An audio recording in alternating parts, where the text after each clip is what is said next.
And this is a skill and a practice, and the one I give attention to every day of how can I match what I'm experiencing even more closely than I am, and how can I listen to the descriptors that would allow me to bridge with this other person. And if I'm open to that, very often something will just pop up inside, a word or an image, and then I can share that.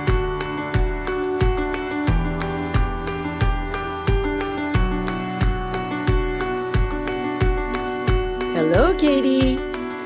Hello, Sophie. It's always lovely to see you again over the wires. Always, always. I have something I would like to share and ask for your perspective. I spent last weekend with a group of people that are really, I connected with these people so deeply, so quickly. It was like we were of the same, like, boom, we just dropped. Well, and the word I was hearing was clan. Yes, almost like a tribe-y, exactly, very much like a tribe-y thing, which is kind of interesting because age-wise, like, it wasn't really like, of course, it's my people. Like, it wasn't that, but it did work. But really what I want to ask you about is then this weekend, I spent time with a group of people, which supposedly are kind of more my tribe, age-wise and, whatever.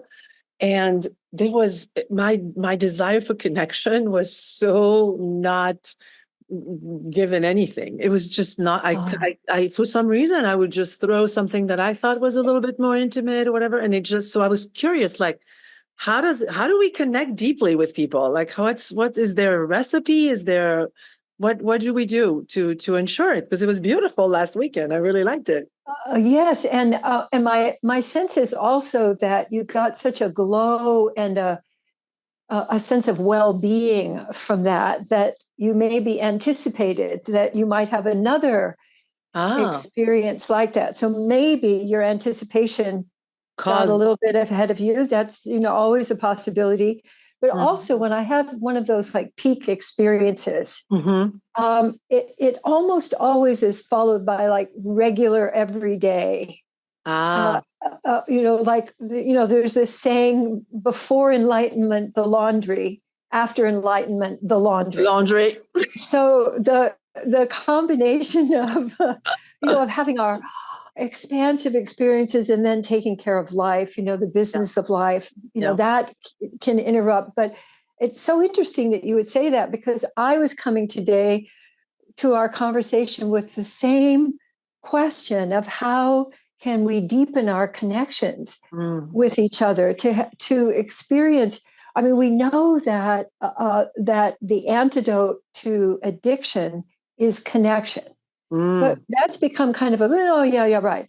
But actually getting the nourishment of connection in a certain way, you need to plug in to each other. You need to have a sense of your energy systems really supporting each other and being fed by each other, like water going into the reservoir. We've just recently had a whole bunch of rain. And so what it's really done is, if it doesn't run off, it can nurture the ground. And my sense is, my experience of late is that a lot of people's communications are like runoff. They touch the surface and then they just go away, but they don't really go deep. And I was wondering about that. What is it that makes a difference in actually receiving that deep plug-in and refreshment and rejuvenation from connecting with others? And what's come to me is that we humans don't really know how to describe our inner landscape very well. If I have people, notice a body sensation and just describe that. I have a little butterfly feeling in my stomach because I'm excited to be here. I have a little bit of tension in my shoulders. And what kind of tension? So like if I say I'm tense, my tense can be very different from your tense. And then I might assume, you feel pissed off just like, right. But we miss each other because our descriptors don't really land on. So just with something like tight, that's a great one. So is it more like a steel cable, or is it more dense or heavy, or? There is a density. Yes, there is almost like if there was a ball that's taking more room than there is space. Like it feels like it's pushing against my shoulder blade, but it feels round. It doesn't feel peak. It doesn't feel like steel. It's more muscly than it is bony. Great. So more muscly than bony. And see, all of these descriptors allow me to tune into you more deeply. So I can go, oh, that's what it's like for you. And in that's what it's like for you, I get more connected with my own inner landscape. Like, oh, in my shoulders, no, I don't have a ball there, but I do have a little kind of a thin, like if you were stretching a rubber band, and it has a little bit of net quality to it. And so, what I'm such an advocate for is increasing our vocabulary for our inner world. Are you saying that even by me describing, I feel very connected to you, so I don't know what we would have to do that I don't. So I don't know that. So what I'm asking and is, whatever it is, let's not do that. No, we're not going to do that. And if I was to meet someone for the first time and I wanted to have an experience that's a little bit more meaningful or deeper, I don't know that describing my shoulder ball, whatever we just discovered, are you saying that would actually increase our connection in a moment with someone new, let's say? Well, what I'm saying is that a descriptor is going to open a deeper flow of connection than a cliche. Like, yes, yeah, I'm fine. I was kind of, I was tense yesterday, but I'm okay today. Yeah, nothing. Now nothing. So, but even just adding not even a bunch of descriptors, but I've been experiencing like something sitting on my shoulders. You're right. I do feel it gives me a drop with you. You're right. I felt it. It's interesting. I wonder if it would have, I would think it would have to be with people that are aware of that. Like in order for you to say that to me, you'd have to know. So I think we're also saying that maybe people are not super in touch with how they feel. Well, I think we're definitely saying that. And how can that is, whoever is interested in deeper connection and is playing with description, does that assist the other person who may not have an inner vocabulary? It's been my experience that it does. That focusing on, for example, verbs, rather than is, am, have, go, do, more active verbs like sparkling and diving. All of the verbs take our attention into movement. So even when we just describe it, instead of a static thing like I'm fine. Yeah, that's very static. That immediately stops them. Right, you're right.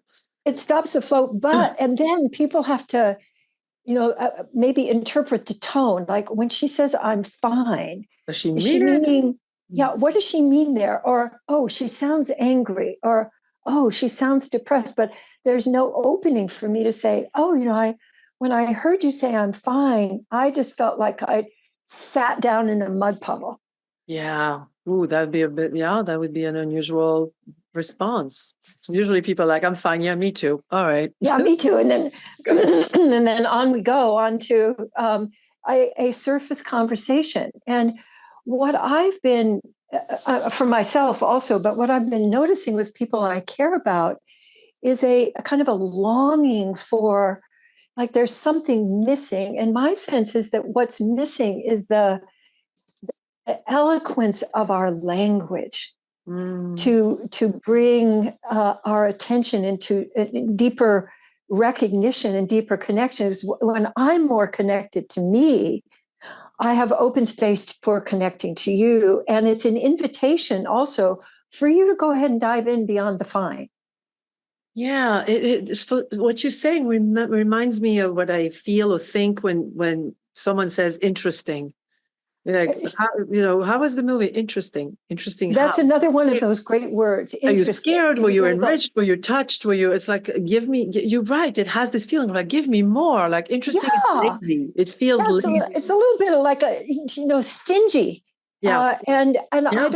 I don't think most people are aware that the very paucity of our descriptors for inner life has an impact on not only our own creativity and our thinking, but it has an impact on our relationships with others. A really deep impact in my experience. You know what makes sense too in what you're saying is in order for me to describe the ball in my shoulder, you in this case, you helped me pause. But if we were doing that, I would have to pause. Like I think you slow down the day. Yes. Fine, it's fast.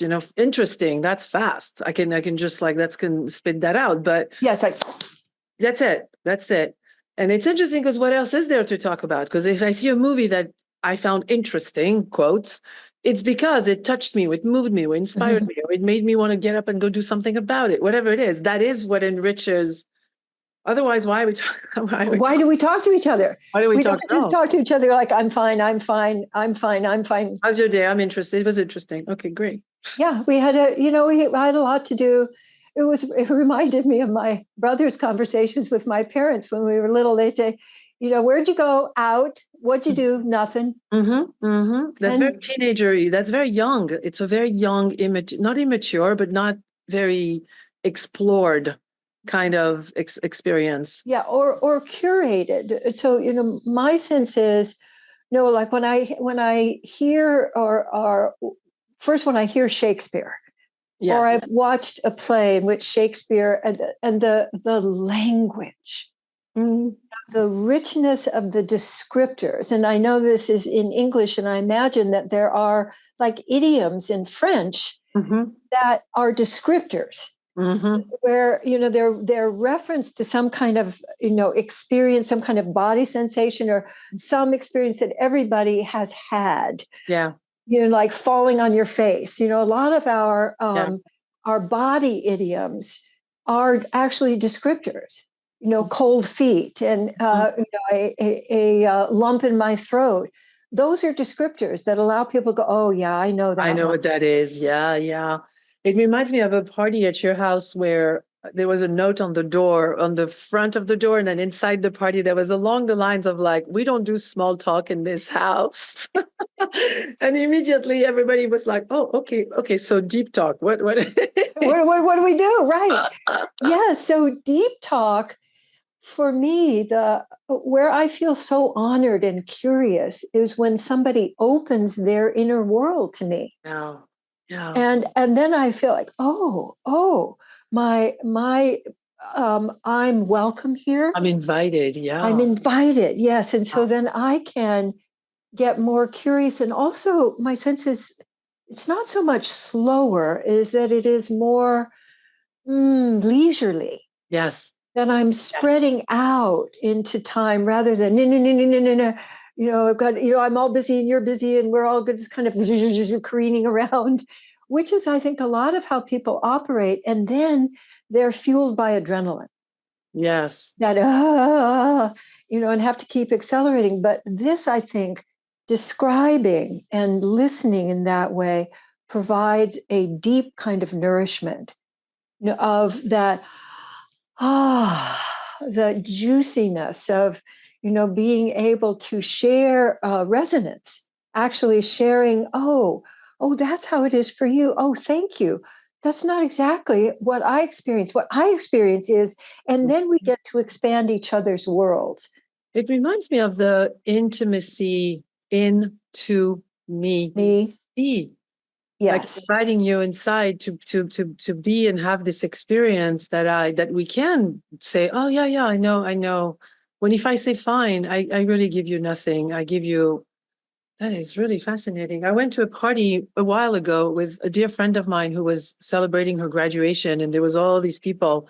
And I arrive at the house and I go to her, obviously, to connect and say hi. And I'm like, how are you? How is it? She goes, oh, fine. And she stays up for a second and she goes, oh, it's you. Yeah, actually. And she kind of went into an actual description. There you go. Actually, do you remember any of what she said once she dropped? Yes, it was like, it's exciting, but I'm also scared because I'm going into a world that I thought I was kind of had more time to, like, now I really have to. I mean, yeah, it totally. And it gave her, I love that I carried for her. It would be like me and you. Like if I arrived somewhere and if I wasn't in my connected space, I would be with you instantly. I'd be like, oh, okay, yeah. Like this is, which is interesting because why don't I do that with the person who, delivers me meat at the store? Like it could be, right? We could have, it doesn't take more time. In No, truth, it does not take more time. In fact, I think it erases time. Yeah. It makes time irrelevant. There's that moment of being in timeless space with each other where there's that connection that you can actually sense into and feel nourished by. For me, I call it filling the reservoir. Yeah. Because I can actually feel it moving into places that were a little dry or, a little yearning for something and I didn't quite know what it is. But I always feel really honored if somebody doesn't just do the flyby. Sometimes with partnerships, we call it flyby loving, where you're going, yeah, love you, bye. I've seen it when I've watched you sometimes in conversation where you're very connected with them, but I see them let you in, like they'll say something that really allows you in. And I've seen you tear up. Like I've seen you really be like, woof, like, wow, I was invited in. Like I've never put words to it, but I can recognize when they let you in, which I think when they let me in, I feel very honored. Yeah. Because it's vulnerable to, I think part of the reason that people just do fine and okay and, see you later and good day, there's a great scene in Tootsie that in fact, I think it's one of the two perfect movies about relationships. One is Tootsie and the other is Moonstruck. And if you've never seen them, you're highly recommended. Okay. But there's a scene where he's been parading, he's been masquerading as a woman, and one of his coworkers is about to discover this. And he's run into the shower and he's showering and she's in there raging around. And so his friend says, good shower? He says, good shower. And so because they have that code, they know that was a descriptor for both of them. Yes, good shower, good shower. So we can have these little codes and rituals and idioms that we share, but when they come from your actual felt experience, that you're able to give some words to, or the tonality, or using your body, because all of those assist us in letting the other person in. Yeah. And in my sense is that that's what people are really longing for, is a sense of being affected by the other. Because generally it's just a bounce off. I'm protected. I'm not going to let you in. And I think that's run by fear. That we've been so inundated in fear for many years now that the first sense, if someone comes towards you, first sense is protection. You're like, what do you want? Or what I see often in social media is going for what's wrong. So looking at like a post, like, we'll post something about people creating more intimacy and someone will say, well, what about people who've been abused? You're not addressing people who've been abused. So they immediately will go for, how can we use this as a weapon rather than as a way to open more doors? To let more, the air, the circulation of actual experience. So, and so in my courses, I have pages of verbs for people to choose from. So when we should post that. I think I think we should do, and then also actual descriptors that have to do with your feeling state. So like even something like soggy. No, doesn't, but it's a descriptor rather than an I got it. interpretation. Your shoulders went down, soggy. Yeah, soggy. I feel kind of soggy today, or I started to, feel like I could run out to the mailbox, and now, I just want to sit on the floor. And those allow me to get more in touch with what I'm experiencing, but I think even more they allow other people in. Because the other thing that I notice, and you've probably heard this, is that we have a loneliness epidemic. Yeah. In the States and probably other places as well. Probably in the world, but yeah. Yeah. Do you think partly it's so moving? Because I really resonate with being touched, as someone lets me in, let's just say, to try to encompass what we were saying. Do you think it's partly because if you let me in, that means that you trust me, that you feel safe with me, which probably means we have, do you think it's back to some basic, like, I feel seen by you, I feel loved by you? Like maybe I do. I think it's basic, but also can be richer. Mm-hmm.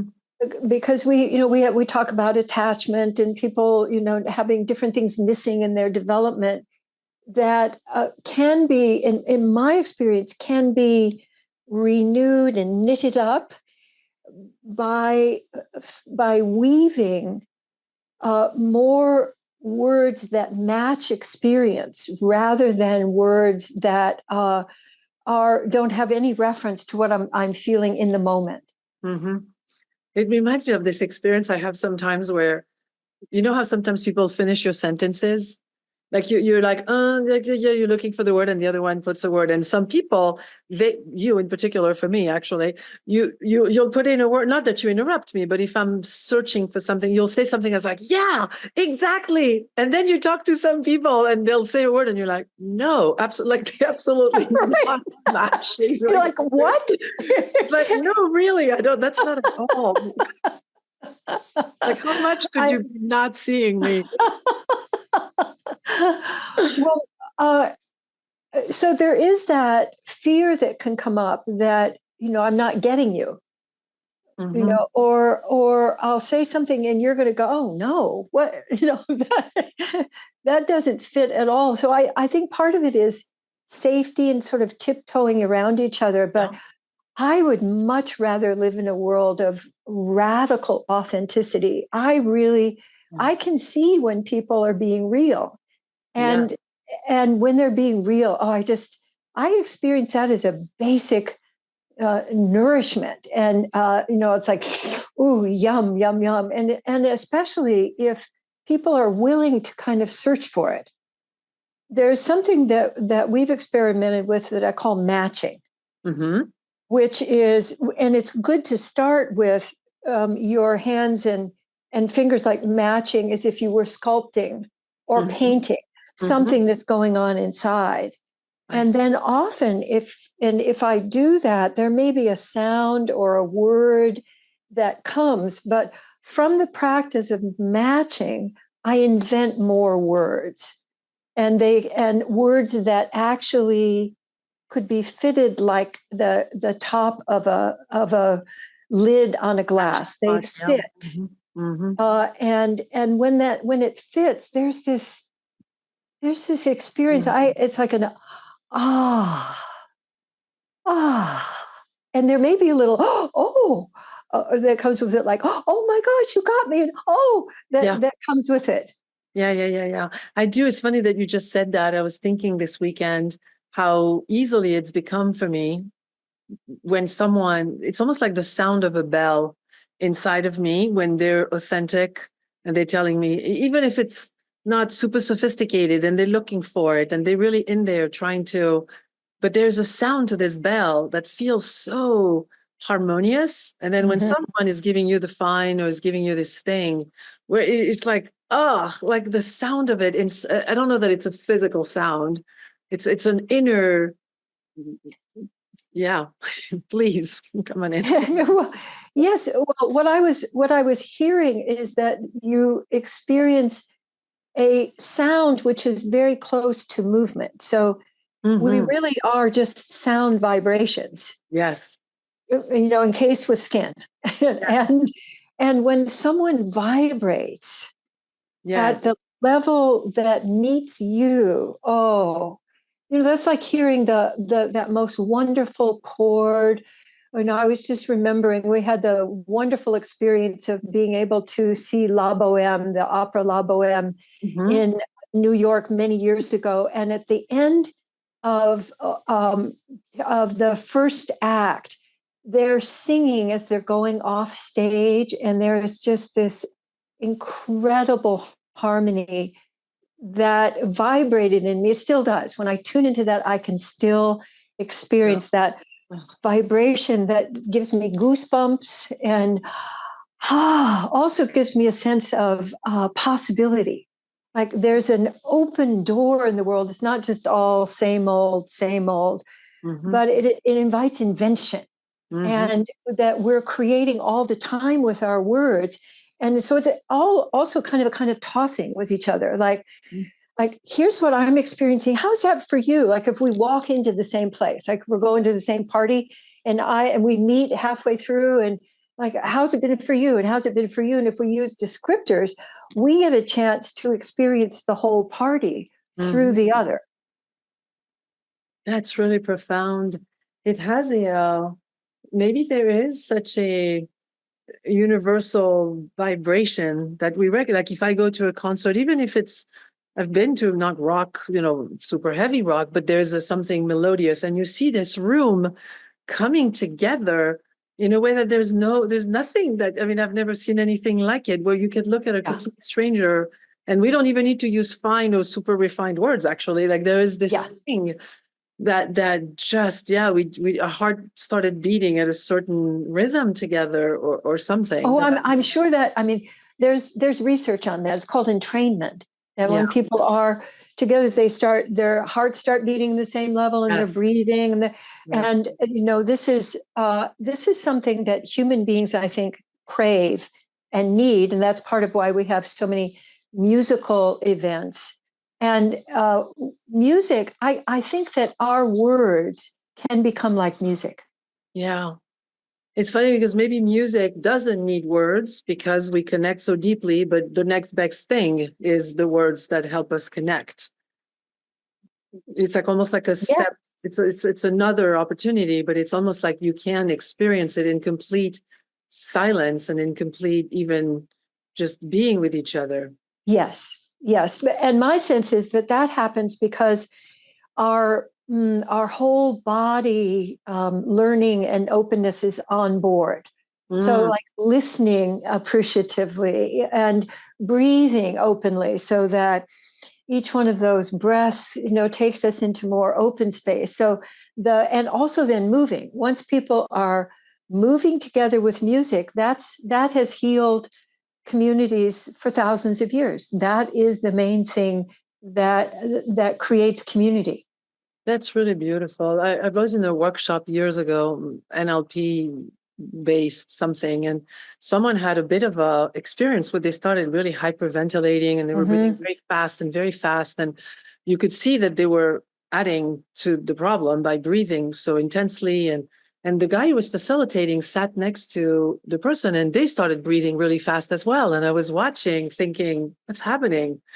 And as he caught the same rhythm as she was in, he started slowing down, and he brought her back to a slower rhythm there was no words exchanged, but he matched where she was and brought her back to a slower. It was such a magical, it was so beautiful. Well, that's magic that is available to all of us. Yeah. I was remembering a story that I read in graduate school about a king whose son thought he was a chicken, and he spent all of his time under the table while the king was carrying on all of his meetings. And they brought in all kinds of healers and people doing all kinds of stuff to him, and still a chicken under the table. And then one day this young healer comes in and just gets down under the table with him and becomes a chicken as well. And they be chickens together, and then they start moving out, and pretty soon he's out from under the table, And there also there was a wonderful story that the psychiatrist that I first worked for when I was learning how to do dance therapy, he described an African village that he had visited where one of the villagers thought he was a bus. Bus? A bus. Okay. He experienced himself as a bus. And so every day he would go around the village and he would pick up people. And people would get in behind him and they would just follow him, and then they'd get off at the place they were going. And so he was just integrated as a bus. Okay. And so he got to express himself. Yeah. And other people got to include him rather than putting him over someplace and saying, you're weird and wrong. Mm-hmm. And so my sense is too that when we learn how to, and this is a skill and a practice, and the one I give attention to every day of how can I match what I'm experiencing even more closely than I am, and how can I listen to the descriptors that would allow me to bridge with this other person. Mm-hmm. And if I'm open to that, very often something will just pop up inside, a word or an image, and then I can share that. And so it's a creative experience. It's a creative collaboration in the moment. I love that. When I work with people as, in a coaching session or some environment where they're sharing something deeply, I know that because sometimes life takes me out of, something happens and I'm a little faster, but when I'm in that state that we're speaking of, where I'm connected to myself, I'm clearly connected to them, then I'll say some, it would be like you wanting to, or like your whole life, maybe you wanted to play the piano. Like, I've never said that sentence before. And the person will be like, oh my God, how did you know? I've always wanted to play the piano. And I'm exactly. Like, I didn't know. You didn't know, but you left open the space for, the universe or, the cosmic language to move through you. And for me, I love that. That I consider the genuine magic. Me too. Yeah, I have them all the time. It's like, it happened this morning. Actually, we were talking about these cards that are the integrity cards. And you had a class this morning and you pulled out a card. And right before I called, pulled out a card, and it was the same card. It was the same card. And I love that. And you want to go ahead and pull it out? Yes. You got it right there? I would like to do the one today. So let's see. I'm going to pull out the same one. That's like we really need to listen, huh? Okay. So this is on one side, there is what animal is this? Oh, I think that looks like it could be a whale. Could be a whale eye. Interesting. So there's a jumping person. It says, oh my God, Katie. I initiate conversations with authentic expression as well as responding to others' initiations. Get out of the room. What? We're going to put a picture of this on the, this is ridiculous. I promise you people listening, we did not plan this. Oh, well, this is the kind of experience that you can begin to enjoy from practicing everything that we're talking about. And also for our listeners and viewers, I wanted to let you know that each one of these cards has a video that goes with it that will give you some suggestions about how to integrate it, how to apply it. And that's all on the foundation for Conscious Living website. We'll make sure to have the link on the notes. And then it comes with a couple of questions. I'd love in closing to read them. How can I source and initiate authentic speaking in any situation, e.g., initiating real communications without having to be begged, threatened, or coerced? The card is called Conscious Communication. Oh, that is fun. I love that. So for me, that is a little wink from the universe. It lets me know I'm in my glide path and I'm really letting the universe move through me. So I received that as a real confirmation. Me too. It was really beautiful. I love how we started with, this need for connection. I didn't see that link when we started speaking, how my revealing to you, to the moment, what's present, how inviting that is. I really will keep that in mind deeply. That was very beautiful. Oh, I'm so glad. Thank you. Thank you.